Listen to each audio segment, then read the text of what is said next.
当年让袁华火爆出圈的包租公，一开始他本人根本不想演，拒绝了周星驰。他说自己想演顶尖高手，周星驰只回了一句：包租公本身就是顶级高手，只是常人看不破而已。就这一句话点醒袁华，他当场接了。3个月后，他直接拿下金像奖最佳男配角。上台领奖时双手都在发抖。红一年，圈内地位极高的洪金宝被周星驰移出剧组。熟悉港圈的都清楚，洪金宝是武行祖师级人物。成龙见他要礼让3分，刘德华等一众巨星都对他格外恭敬。早年和李小龙真实交手过，还能全身而退的硬核武打前辈，在影视圈更换武术指导必须征得前任同意，是默认行规。洪金宝只要表态反对，剧组大概率直接停摆，巨额投资打水漂。可这次角色被换，手握话语权的他全程沉默。不是洪金宝不敢翻脸，是他根本没资格翻脸，因为周星驰手里握着他这辈子都还不清的3桩人情。第一桩人情，洪金宝倾尽资源砸重金力捧徒弟邹兆龙，结果资源耗尽也没能捧红，几乎断送演艺生涯。是周星驰主动接纳，让邹兆龙出演九品芝麻官的常威，靠一句经典台词爆火全网，直接把邹兆龙抬进华语影坛经典行列。第二桩人情就是爆红的袁华。袁华早年跟着洪金宝打拼，还给李小龙做过专属替身。李小龙离世后，袁华只能沦为同质化的僵尸片配角，混迹圈内多年，始终不温不火。53岁这年，周星驰一句话改写他的人生，帮他斩获金像大奖。第3桩人情是洪金宝的师姐袁秋，24岁退圈嫁人，不出试镜时状态松弛，随性抽烟看报，毫无刻意表演感。周星驰一眼看中他自带的凌厉气场，全程不设剧本，让他自由发挥。听说就是跟星爷拍戏，星爷没有剧本，是不是？就是对，真的没有剧本，现场就来了，现场就来。还有那些一走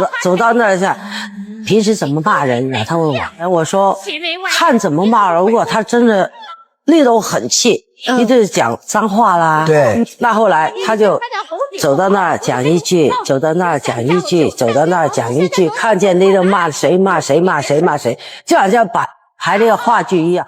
为贴合角色，袁秋2个月瘦28斤，打星爷的动作也是真的。50多岁成功拿下金马奖项，亲传弟子师兄师姐洪金宝捧了半辈子，一个没红。周星驰仅凭一部戏全部点亮。至于换掉洪金宝的真正原因，是因为洪金宝的武打风格主打硬桥硬马，拳拳到肉，质感够硬，但节奏太慢。后来洪金宝因病请假1周，剧组直接换人。王晶曾直言，周星驰拍戏只看最终效果，从不顾及人情面子。但星爷最后也留足体面，依旧保留洪金宝片尾署名。电影上映前半段是洪金宝的硬核武打，后半段是夸张喜剧，两种风格横在一起，成了华语动作喜剧天花板。2005年金像奖的功夫，16项提名最佳导演给了尔冬升，影帝给了梁朝伟。镜头怼到星爷脸上，笑容凝固，连跟他闹歪的王晶都说，做到周星驰这么好，他拿过几次影帝，这是不公平的，完全不平的。